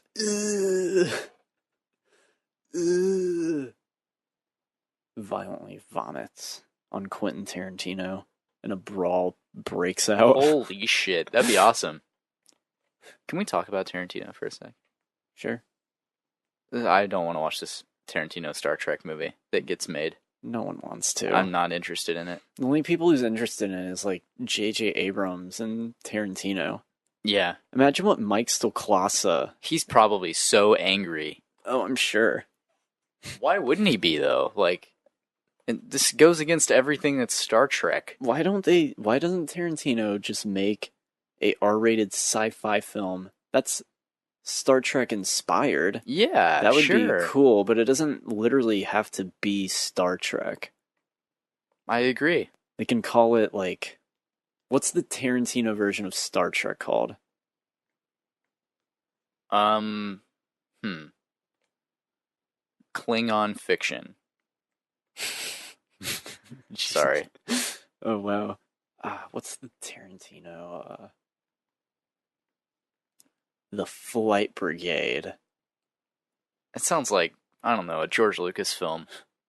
I'm trying to think of, like, Doesn't Hateful it? Eight. It sounds like fucking, He some of his movies are named after, like, groups or something. Yeah. He would think of something cool. It would be called, like, Fox Force 5 or something. It probably would. He likes numbers. Because he has one film with a number in the title. Yeah. The 10th and final film, Star Trek. The R-rated film. Is it gonna have Chris Pratt and all of them in it? Or no, Chris Pratt? Chris Pine? Chris Pine, yeah, sorry. No. No. Which, I guess makes sense. if they make this, is this the end of that universe then? I guess. The fourth one was like, oh, it's gonna have Chris Hemsworth. Yeah, are they still making that? I don't know. No one knows. I think people are just, like, they're too, like, scared to, like, tell Tarantino no, because he'll get really obnoxious. So they're just, like, pretending that they're gonna let him make an R-rated Star Trek. See, what he's gonna do is he's gonna make these films that will intentionally just nosedive the franchise, because he's beyond making movies now. He just wants to see Hollywood crumble. Yeah, he just wants to see things like, and he's like, we might as well start with Star Trek, because that's the easiest to get into right now. Because, like, I'm Tarantino, and I can just walk into that. He's like, but I'll make a Marvel movie after that, and then I'll fucking crash that one too. He's like, these aren't real Trekkie films. He'll probably... God, I don't even know what that movie would be like. I don't either. You know what? I'm calling it now. It's not going to happen. It's going to end up being something else. They're not going to brand it Star Trek. Yeah, I think that it'll probably leave the project due to creative differences. But didn't you say in Discovery that someone says fuck? Yeah, they do. I think in the pilot, actually. Sounds or maybe like the second episode or something like that. Sounds like Tarantino maybe have had some rewrites involved in Star Trek Discovery? Almost certainly not. Okay. Yeah. Moving on so shut the fuck up. To Best Supporting Performance in a Motion Picture, Drama, Musical, or Comedy. Willem Dafoe, The Florida Project. Armie Hammer, Call Me By Your Name. Richard Jenkins, The Shape of Water. Christopher Plummer, All the Money in the World. Wow. Yeah, I mean, I'm sure he's good in it, but it just feels like a publicity nomination. Yeah. Wouldn't you agree? Yes. And then Sam Rockwell, 3 Billboards. You know, even though it was just saying that 3 Billboards, like, it's not going to win anything. I actually take that back. I feel like Sam Rockwell's kind of due to, like, get some sort of, like, award. Me too. I love Sam Rockwell. Yeah, he's like, isn't he like the most underrated actor, like, working? He is. Have you ever seen Moon? I haven't. God, you need to watch Moon. That's so good. It's kind of funny. I'm just like, 3 Billboards, not gonna win anything. Then I'm like, oh, Sam Rockwell. Yeah, this is probably his year. Yeah. Or Richard Jenkins, kind of like a Mark Rylance situation, like older Hollywood man. Yeah. Richard Jenkins is a good actor too. He's been nominated before for Jesus, what was that movie called that no one remembers? The Shape of Water. Yes. Ready Player One. Ready Player One. I'm gonna guess Sam Rockwell. But Christopher Plummer, is it just a jab at Kevin Spacey? Kevin Spacey's like, my career's over. I'm not getting Golden Globe nominations. I wonder how many Golden Globes does Kevin Spacey have? 6. I'm kidding. I don't know. Ugh. Who do you... God. Who would you pick? Christopher Plummer. No, Sam Rockwell. Because why the fuck not? I haven't seen any of these movies, but I don't care. Me neither. I just think Sam Rockwell, he deserves an award. Yeah, he does. Sam Rockwell's a cool guy. All right, supporting actress. Okay. Octavia Spencer, The Shape of Water. Okay. Laurie Metcalf, Lady Bird. Allison Janney, I, Tonya. It's probably going to be Allison Janney. Dude, Allison Janney's amazing. Yeah. She's a great actress, so I agree. And I really want to see I, Tonya. Me too. That looks like a good movie. Yeah. I really want to see that. Hong Chow, Downsizing. Downsizing got nominated for just one award, and it was that. She will probably carry over to the Oscars, I'm guessing. Yeah. Because that's the only thing that Downsizing has going for it at this point. Her? Because I don't think it's getting good reviews. I believe it's very mixed. That's interesting. Huh. I'd like to see it, actually. I would too. They just pick up Matt Damon. He's like, put me down. Throws him in the backyard. Oh my god. And he's like, joke's on you. My house is down here. All right. And then Mary J. Blige, Mudbound. I say Allison Janney. She is a great actress. She is. I'll agree with that. Yeah. Best performance in a motion picture, musical, or comedy. Actress. Dame Judi Dench. Have you seen Victoria and Abdul? No. What the fuck? Have you? No. I haven't even heard of it. Dude, you haven't seen Helen Mirren in The Leisure Seeker? No. Dude, you haven't seen Margot Robbie and I, Tonya? Well, we do. Or is that even out yet? Like limited, tiny releases. Gotcha. Saoirse Ronan, Lady Bird. Emma Stone, Battle of the Sexes. I'm gonna guess Margot Robbie. I will too. Either her or Saoirse Ronan. I'll agree with that. I think that Saoirse Ronan... I think it's gonna come down to those two for this category. You know, I think actually... I'll go different on this. I think Saoirse Ronan's going to win it. Even though I really don't care about Lady Bird at all. She is younger. Yeah. I'll say that, and she just has so much buzz going for her right now. Even though this isn't the Oscars, but to compare Oscars, usually for Best Actor, it's an well-established older gentleman, 40s.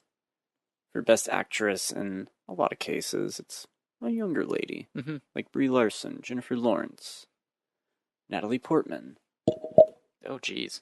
Julianne Moore for what that movie's called. That was like the rare exception, because they were like, oh, we haven't given it to her yet. And she's like, you're thinking of Kingsman 2, yes. The Golden Circle. They're like, oh, here's your Oscar. And she's like, I'm old. Julianne Moore is still absolutely gorgeous, though. Oh, absolutely. You know, rewatching The Big Lebowski, she is so hot in that movie. Yeah. It's incredible. Did you rewatch The Big Lebowski recently? Yes. I like The Big Lebowski. I'm not part of the crazy cult of... Who is, really? Freaks. Hunter. Hunter probably would go to Dude Fest. Is that what it's called? Dude Fest? Yeah, I think it's called Dude Fest. Maybe. Yeah, or Lebowski Fest. Maybe it is called that. I feel like I saw it when I was like too young, and I was just like, I don't get it, but I liked it because it's funny. Yeah, the characters are really good. Yeah, they are. Donnie and John Goodman. Shut the fuck up, Donnie. Flea's in that movie. Flea's in a lot of movies. It's weird. He's in like Back to the Future 2, Big Lebowski. He's fucking in My Own Private Idaho. That's like the most random movie for Flea to pop up in. Yeah. Anyways. Best Actor. Alright, this one's good. Yeah. Let's do it. Alright. Steve Carell, Battle of the Sexes. He won't win. Ansel Elgort, Baby Driver. That's kind of surprising. It's like, really? Like, he's good. I wasn't expecting him to get a Golden Globe nomination. He won't win that. No, fuck no. James Franco, The Disaster Artist. He might win that. He probably will win that. Hugh Jackman, Logan. I'm just kidding. Hugh Jackman, The Greatest Showman. Oh God, Fucking no kidding way. me. Are you Yeah. serious? Yeah. Oh my God. Holy crap. What? Oh my gosh, that's amazing. Holy crap. It gets worse. Daniel Kaluuya, Get Out. Because he had a great comedic performance as a extremely uncomfortable black man. I mean, I'm glad that he's getting it. I'm glad that he gets a nod. It's like a whammy or double-edged sword. It's like, yay, what? Wow. Because he does not play that performance Comedically. at all. He plays it completely straight and serious. Yeah, and you buy it. Yeah. Because it's not a comedy. Yeah. Alright, I would say it's definitely a satire, but that doesn't necessarily make it like a ha-ha comedy. No, it's a satire. Yeah. A Clockwork Orange is a satire. Would you nominate that for a comedy movie? No, yeah. Absolutely fucking not. Yeah. I mean, that's ridiculous.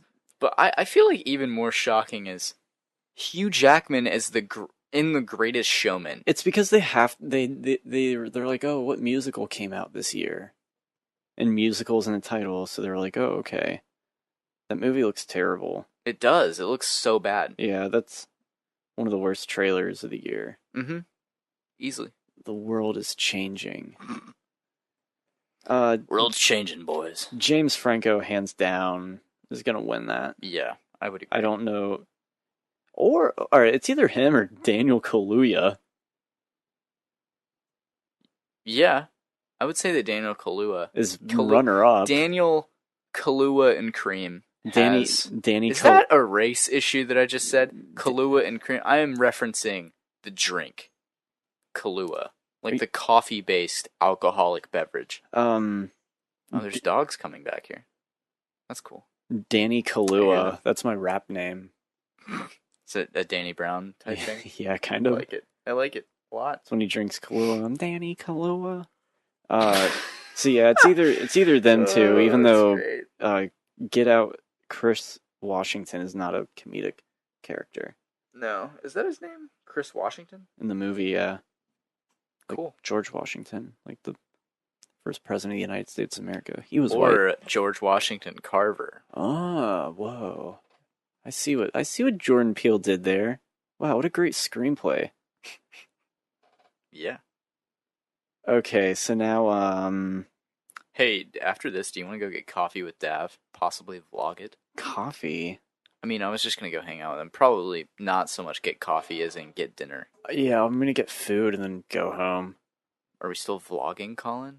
Not today, Jacob. No, we're vlogging. Not today. No, we're vlogging, Collin. You can vlog. We're going to vlog. I will drive your sorry ass all the way out to see Dav, and we'll go eat, and then you'll go home. I will not be holding the camera. Collin, you barely held the camera last time. I will hold it in my mouth. Fine. You bitch. Let's finish these Golden Globe nominations. What time are we looking at right now? We're an hour 24 minutes in. Heard that. Best performance in a motion picture drama. Timothy Chalamet. Call Me by Your Name. Oh, I'm sorry. This category is actually called Best Performance in the Most Boring Movies of the Year. You have the guy from Call Me by Your Name, Daniel Day-Lewis, Phantom Thread, Tom Hanks, The Post, Gary Oldman, Darkest Hour, and Denzel Washington, Roman J. Israel Esquire Jr. I thought you were about to say... Or Roman Jr. Israel Esquire?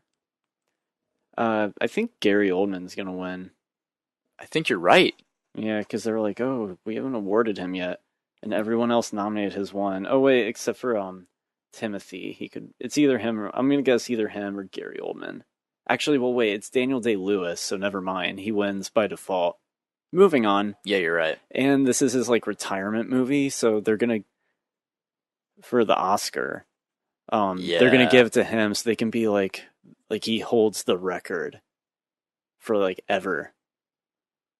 That's my prediction. Yeah. He's gonna win Best Actor again and break the record for most awards. I think you might be right. The Academy would have to be a fucking dick not to do that. True. Like, he's basically setting himself up to do this. True. Daniel Day-Lewis. Good guy. Best Actress. This one's a lot better, especially considering that a few of the comedy nominations will probably mix in when it's the Oscars. Mm-hmm. Jessica Chastain, Molly's Game. Sally Hawkins, The Shape of Water. Frances McDormand, 3 Billboards. Meryl Streep, The Post. And Michelle Williams, All the Money in the World. Nice. I say they're going to give it to Meryl Streep. You might be right. I think so too. Yeah, probably. Sally Hawkins would be cool though. Really? I've heard she's great in it. I know you are. I know you have. I know you've heard that. You'll likely say that no matter what, though. And then, moving on to the Best Pictures, Drama, Call Me By Your Name, Dunkirk, The Post, The Shape of Water, 3 Billboards. I don't know what wins that category. I don't just want to say all that again? 3 Billboards, Shape of Water, The Post, Dunkirk, Call Me By Your Name. Probably The Post. Yeah, probably The Post. Yeah, I think that's... Yeah, The Post. It's like there's not going to be one, like, movie that, like, sweeps. Each movie just wins one award. Not really celebrating anything, you know? Yeah. God. This award season is so boring. It is this year. It was so boring. It was good in 2014. That was a fun award season. Because everyone was like, Michael Keaton. Birdman. I made a bet against Griffin, Mm-hmm. and I won. What was it? That Eddie Redmayne would beat Michael Keaton. Damn. Yeah, and I got $10. And he lived Nice. up. He lived up to it too. He looked me in the eye and he was like, "Here's my money." He probably did something weird to it. Yeah, he probably stuck it up his ass. He probably wiped his butt with it. Probably soaked it in piss and then let it dry and gave it to you. It was a sun-dried piss $10 bill. Classic. Classic Griffin. Yep. And then Best Motion Picture. I'm guessing that this is Griffin, like, the special needs one from work, right? God. This is a bit of a double entendre. Dude, they weren't there today at work. Really? Yeah, I was pissed off. I was like, what the fuck? Where are they? They're your regulars. I know, it's 11 on the dot. It's upsetting. They weren't there. I'm a little concerned. All right, so... It is upsetting. Anyway, it's a nice man named Griffin who's not special needs. He's a good guy. I mean, not that you're not a good guy if you're special needs. That's not what I'm saying. Haven't you seen the kid trending on Twitter? The one who gets bullied? Yeah, I don't think that kid's special needs, is he? No, I think he just had like some like facial reconstruction surgery because he has a scar running across the back of his head. Damn. Poor kid. Yeah, really. Keaton Jones. He's gonna grow up to slay the pussy. He is. Unlike the bullies. He will attend the Avengers Infinity War premiere. He'll get a picture with Robert Downey Jr. Yeah. He's attending it with Chris Evans and Mark Ruffalo. All right. And Scarlett Johansson. Let's just move on because I want to finish this really dumb Golden Globe stuff. Yeah, let's do it. Woo. Musical or comedy? The Disaster Artist. Musical or comedy? Yeah. This is a category? Yeah, Best Picture musical or comedy. That's really dumb. Yeah. Disaster Artist. Greatest Showman. Lady Bird, I, Tonya, The Greatest Showman, Get Out. Get Out wins, and everyone flips out. Yep. That's what I predict. Get Out wins Best Musical. Or comedy. Beautiful. Where does David want to eat? I don't know. I'll take you wherever we want to go. Where do you want to eat? Are you feeling bento? Yes, but if we're going to Bento, I'm just going to drive my car all the way over to how are we David's. going to vlog then? Oh, I don't know. Because I have the vlogging tool in my car. What is it? You have like it's a the rig? windshield thing. Oh, for the GoPro? Yeah. Oh.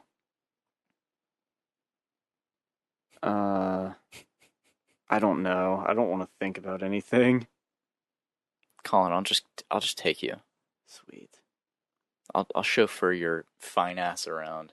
You'll pimp me out. Yes. You'll pimp my fine ass around town.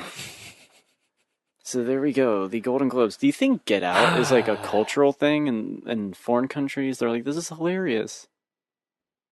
It could be. God, it deserves Best Picture. Yeah. For the Oscars. Best Picture goes to Get Out. It'll directed by Jordan Peele. Could you fucking imagine if it swept? It would be crazy. That'd be so cool. That'd be great. I think it's a better film than The Shape of Water. Here's why. I've seen The Shape of Water. Oh, you have? Yeah, I have, actually. Basically, The Shape... It was kind of weird. I thought it was a weird creative choice to have the fish man and the deaf lady just fuck for 2.5 hours. Really? I thought it was really weird, yeah. Does he sprout, like, tentacles? He actually gives birth to Michael Shannon. Really? And he has daddy issues the whole time? Yeah, not what you'd think, and it's actually a Hellboy prequel.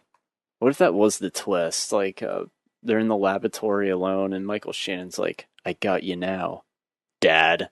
Who is microwaving something and letting it beep this many times? That's it, I'm gonna go beat your family now.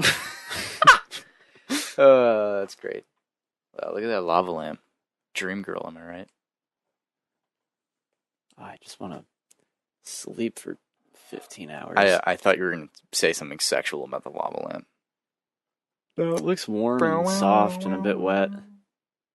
Jesus. A bit gooey inside. Yeah. I'm going to play the beat that I made.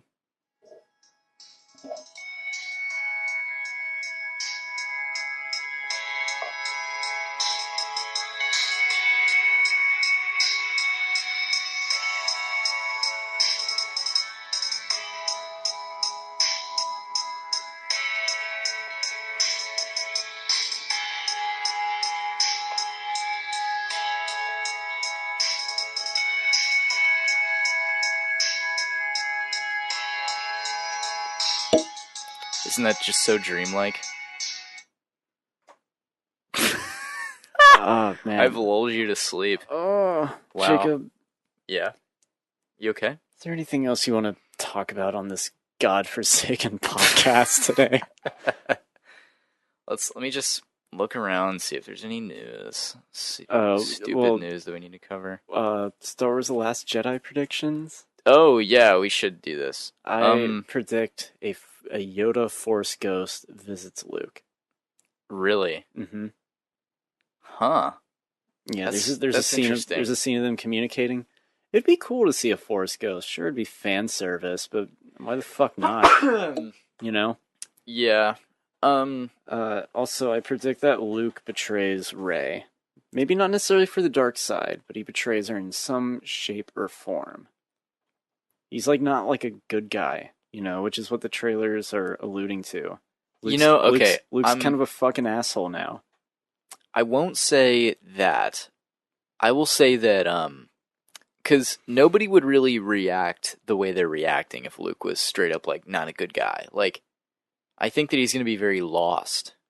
He's going to have lost his way quite a bit, but he will find it again in this film. Oh, I have a cool prediction. Give it. Oh, wait, no, that doesn't make sense, because she's handing Luke his lightsaber, because he presumably doesn't have one. I was going to say, he, starts fighting Rey. That's where it picks up. He, tries attacking her.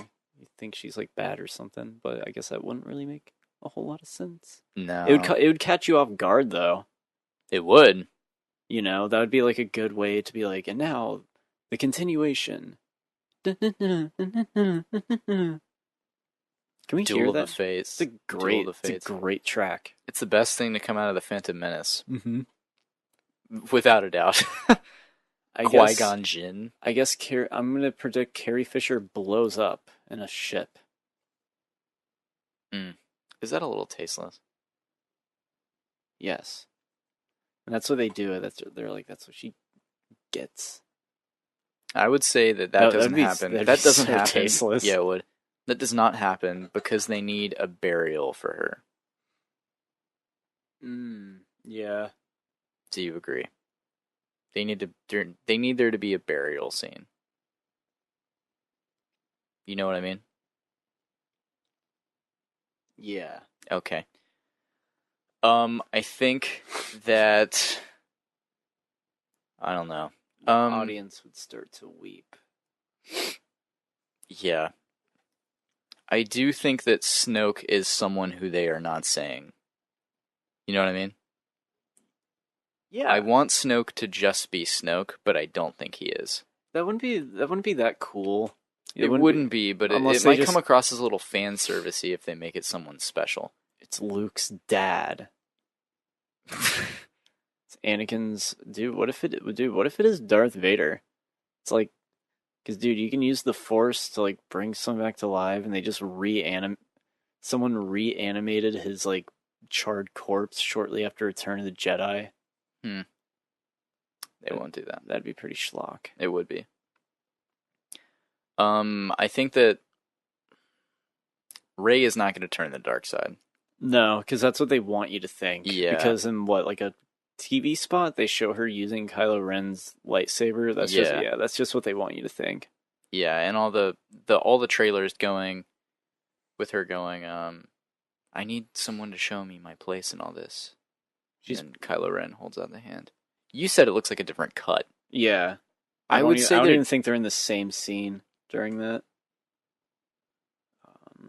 Yeah. No, I'll say that they're in the same scene, but I will say that it doesn't happen quite like that. It's not. Wow, Gal Gadot was not nominated or anything for Wonder Woman. Oh yeah, you're right. Huh. Interesting. I guess like compared to the other nominees, it's like, is she as good as the other ones? I remember thinking that she would get some award consideration. You know who I think Rey is talking to in the trailer? Who? Hold on 1 second. Where is he? Snoke. Give me 1 second to find them. Oh, I bet she's talking to.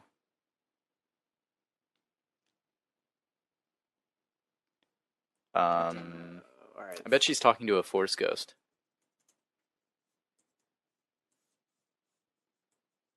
No, I think she's talking to. God damn it! Why can't I find his name?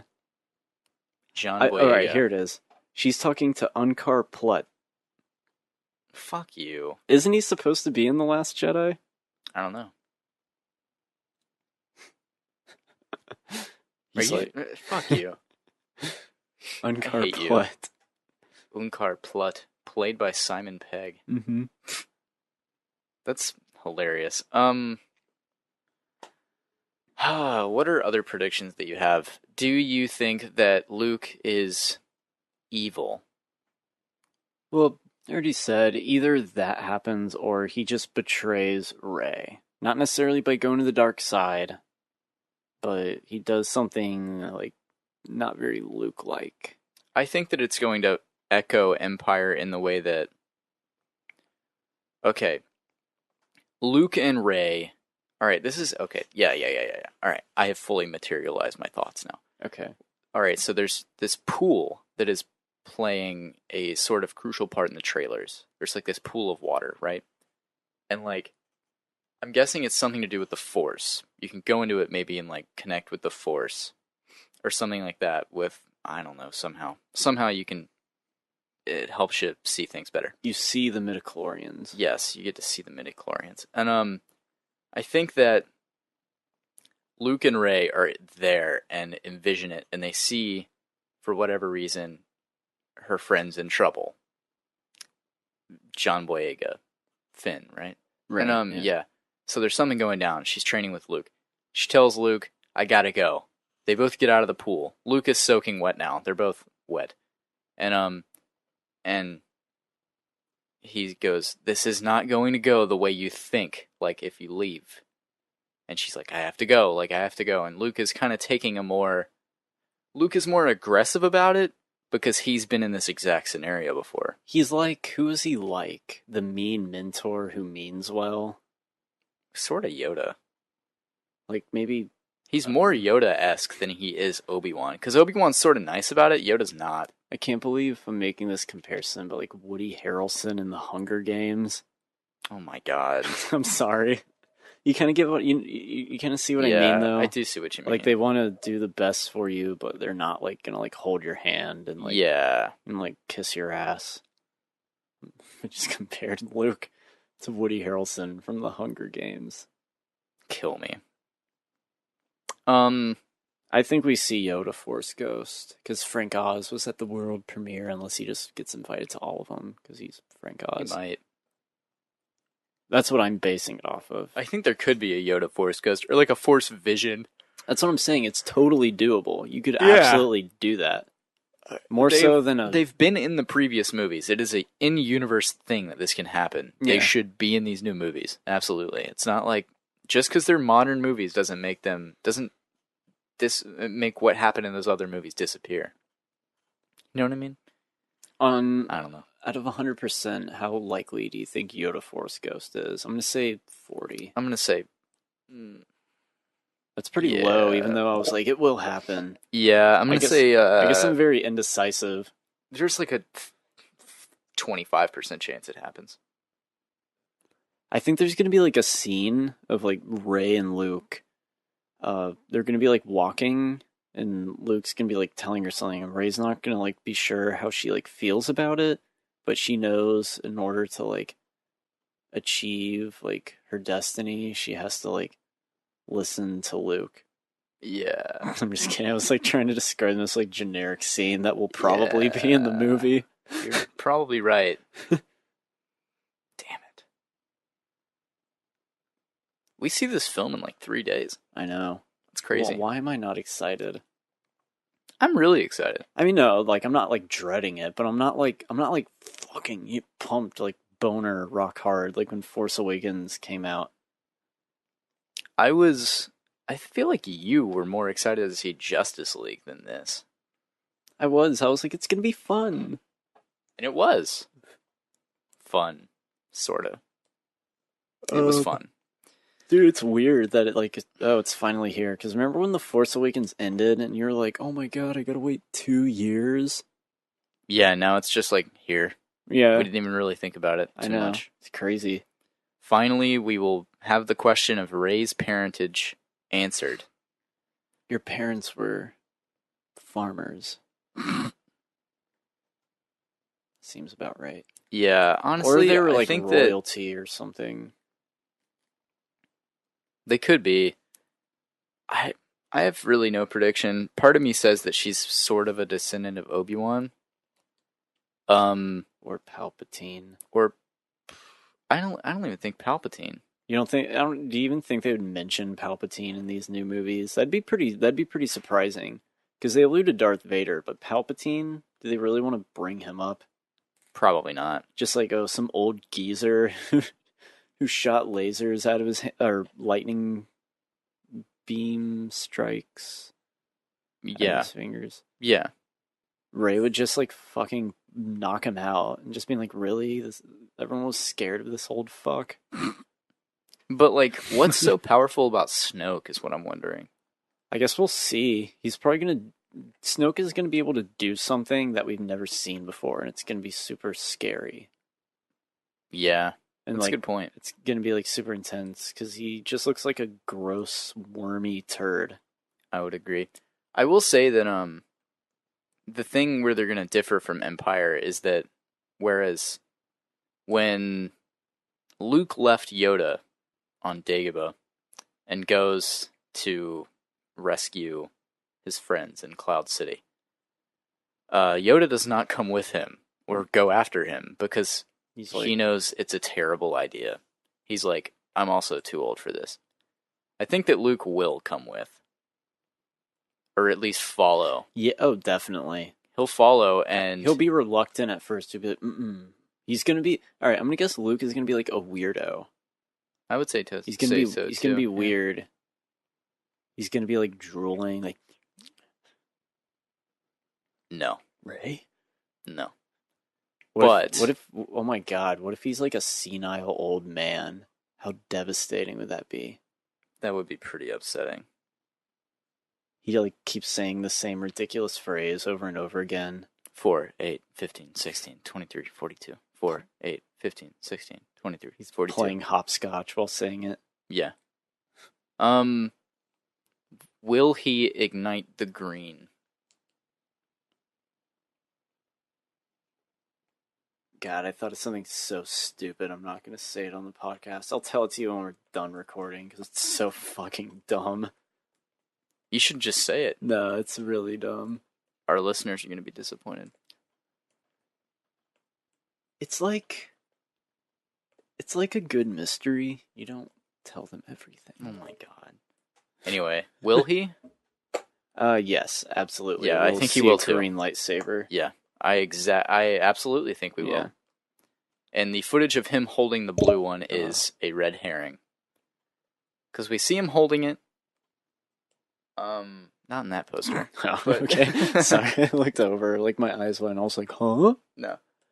We haven't mentioned anything about Kylo, but yeah, I think his lightsaber will turn green. We'll see some green. Yeah. I thought we saw it in the first trailer, but it turned out to be just blue. Yeah. What if we get Mesa's purple lightsaber?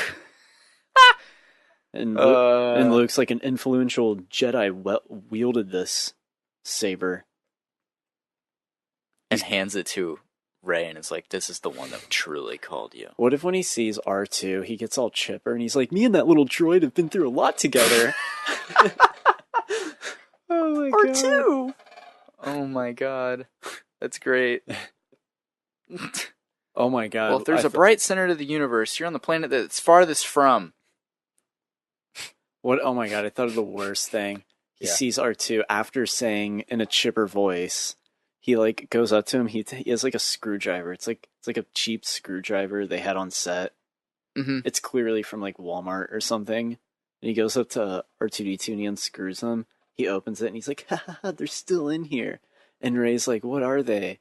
And he turns and like, it's like a huge close up. At first it's out of focus when it's the back of his head, but when he turns, it's in focus. And he holds up his hand and he goes, power converters.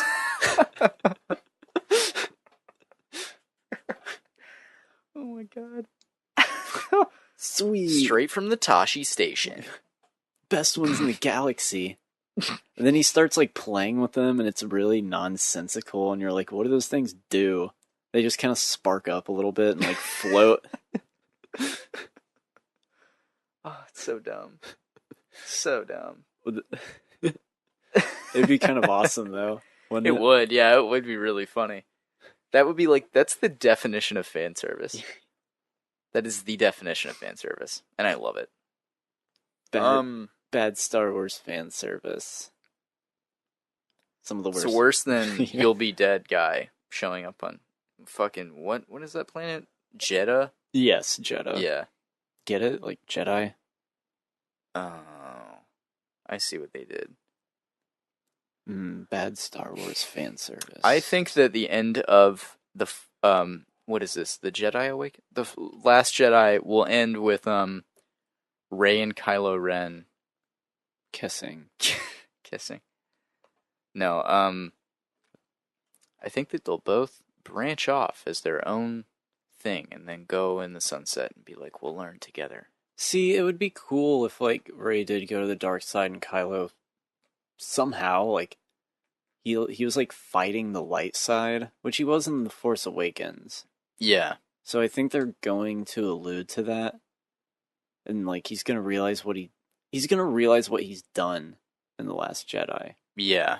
He's going to realize like and he's going to like actually feel that. Cuz that's like the big thing. It's like, is it too late for Kylo Ren? Either like he killed his dad, who happens to be Han Solo. Is he, redeemable? I think it's like yes and no. He's not, you can't redeem him, but there's going to be a scene of him like feeling like, oh my god, I killed my father. Yeah. And like he's going to feel it. And then I would he's agree. I think that he's going to die ultimately in episode 9, but yeah. doing something heroic. Yeah, I think who's not a Kylo Ren fan was Dav. Really? Yeah, he Wasn't was a like, fan? yeah, he was like, yeah, he's a little pussy bitch. That's the point, though. Yeah, exactly. That's the point. That's what he's supposed to be. He's like an Anakin that is actually sort of well executed. He didn't actually say that. Oh. Can you imagine David just being like, yeah, he's a little pussy ass bitch? No, I can't imagine David saying that. Little thug. Oh my god. But he doesn't like the scene where Kylo Ren's like, I can show you the dark side. Oh, at the end, one, yeah, at the end of Force Awakens, he's like, I can train you. Yeah, it turns out he can't train shit. Yeah. Do you think? I think that's a good path for Kylo Ren's character. For him to die doing something ultimately heroic, or for him to feel the both. Both. I think him dying heroically is cliche but satisfying. I agree, but I think him feeling the pain. Kylo Ren's a hot emo boy, dude. He's deep. He's deep, man. He is. Some people, like, some guys are not into that. What? Like in The Force Awakens, like, Kylo Ren's just like, this pain I feel. You know, he says stuff like that. And, like, some dudes are just like, oh, emo. It's like, oh, sorry people are in touch with their feelings, you dumb fuck. Yeah, I mean, Star Wars is all about feelings. Yeah, it is. It's about love and hate, good and bad. I mean, all he really says is like, I feel it, like the call to the light. Like, he mentioned something. He mentioned something about his pain, though, and that's emo. He says it to his dad, right? Yeah. He mentioned something about his pain. That's fine. Yeah. I mean, you know, whatever. Good guy. I like Kylo Ren. I'm excited to see where they take his character. I don't like him, but that's the point so far. Yeah, I mean, no, I like the character. Yeah, Adam Driver's solid. Yeah, he is. Did you know he was a Marine? Yeah. That's cool. That's really fucking cool. Yeah. He's a cool guy. Some guy's just like, dude, I was in fucking Iraq with this guy, and he blew a dude's head off. Collin. I can't help it, okay? That's fucked up. I know it's bad. It's probably true, though. No, he didn't get deployed. Oh. Except he broke his sternum or something before he was able to. Oh. Yeah. You ignorant fuck. Do you want to cut it out? No. Okay, good. We're leaving it in then. No. You bastard. We don't cut anything. You bloody bastard. We don't cut John anything Campia. out of the Snyder-Collin podcast. Yeah, you're right. We cut nothing. Even when we say the N-word with a hard R. Mm-hmm. Like Harrison Ford in Blade Runner. Oh my god, he does. Actually, we talked about that. Yeah, for sure. Definitely. Watching that scene is so shocking. Hearing him say it is just, oh my god. He says it so lazily. Or no, even that. Maybe he probably enjoyed saying it. Yeah, you're right. He's like, thanks for writing me this, Ridley. I appreciate it. And the Golden Globe for Best Director goes to Ridley Scott for All the Money in the World. Ridley Scott for Alien Covenant. Can you imagine? No. Yeah, me neither. I don't want to imagine. I want to go all out for Star Wars on, like, snacks, but, dude, no money for that bullshit. Like getting snacks at the theater? Yeah, because that's a snack movie. You need your Snickers, you need your popcorn, you need your slushies, you need your chicken tenders that you can get at the concession stand. You need your it's pizza. So dark. It's so dark and gritty. Star Wars. It'll make you lose your appetite. The Last Jedi, a Star Wars story. The Last Awaken. The Force Awakens, The Last Jedi. Of the Galaxy. Yes. Episode 9. Of the Galaxy. That'd be kind of cool, right? No. No. It'd be cool for the box set. Wouldn't it? Wouldn't it, Collin? Would it not? Yeah, like that would be cool though. It's all lined up: Star Wars, The Force Awakens, and then in the middle, The Last Jedi, and then the third one is whatever it's called. What will it be called? It's funny when they announced what Episode 7 was called, and it was The Force Awakens. I remember being like, "Yeah, that sounds about right." And then with Episode 8, they were like, "It's called The Last Jedi." I was like, "Yeah, that sounds about right." You know. Yeah. Like, they don't sound Yeah. out of place. No, they don't. If anything, what's the worst titled Star Wars? Like, A New Hope? The Phantom Menace. Fair. I just went with A New Hope. I No, was like, no, what? no. A New Hope is It's- kind of, it makes sense, but it just feels like, The Attack of the Clones is the worst titled. Because the clones don't attack. oh yeah. They don't. They defend the Jedi in one scene, and then in the end, they are deployed. Star Wars Episode 1, The Shitty Trade Federation. The Shitty Trade Dispute. The Phantom Menace I kind of get, because it's like, you have to think about it. You're like, what even is the Phantom Menace? Is it Padme's, like, doppelganger? No, it's the Sith. The Sith are rising beneath everything. They are the Oh. Phantom Menace. But it makes Meaning, you... like, they're the menace you can't see. yeah, but it makes you think of Ghost, and you're like, is Darth Maul a ghost? It kind of does, yeah. You know? At least that's what I always thought. Yeah. Revenge of the Sith is fine. A New Hope is Kind of fine. strange. It's cheesy, but Yeah. it's fine. New Empire Hope. Strikes Back is the best titled one. Yeah, for sure. Everything about Empire Strikes Back is just better. And the Return of the Jedi is a good title also. Star Wars, Episode 6, 5, no, 6, Return of the Jedi. It's weird thinking of it like that. It It's 6. It is. All right, you want to wrap this thing up? What time are we looking at here, Collin? We're at 2 hours. Woo! Thank God. Yeah, all right. Where can we find you at, Collin? God, if you could just say it, that'd be great. I've actually been wearing a gown this whole time and like a sleepy guy hat that's like a, it's like pointy. Yeah, but it's yeah, like yeah, hanging it's a over your nightgown. shoulder. Yeah. And I've been holding a candle on like a little like tray. Mm-hmm. You can find me on Twitter at Collin_Goody. I tweet cool things. Yeah, you do. You can find me on Twitter at JacobsWatsuit. You can also find me on Instagram at that same handle.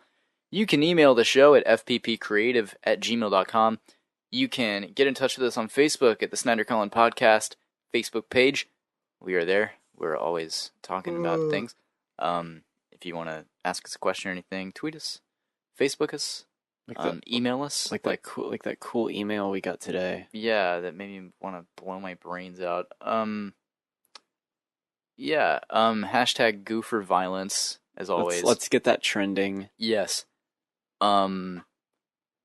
Thanks for listening as always, guys. We really do appreciate it. Next week will be our Star Wars The Last Jedi review. Christmas special, sort of, kind of. Sort of, yeah. Kind of, sort of. Is it the last episode before Christmas? Yeah. It is? Yeah, we gotta get in the holiday spirit, Wow, it Snyder. is. Wait, no way. Is it really? Yeah. Next week's the... Wait, wow, yeah, it kind of is, isn't it? Hold on, let me look. Wow, yeah. It is the last episode before Christmas next week. We'll have an episode out to you guys the week of Christmas as well. It's a little bit of a surprise, so don't worry about it. I will most likely be rested. Yeah. And not dragging. Not a drag. Yes. All right. Well, thanks for listening, guys. Get in touch with us if you need to. Goofer Violence. Have a good one, guys. Sweet dreams.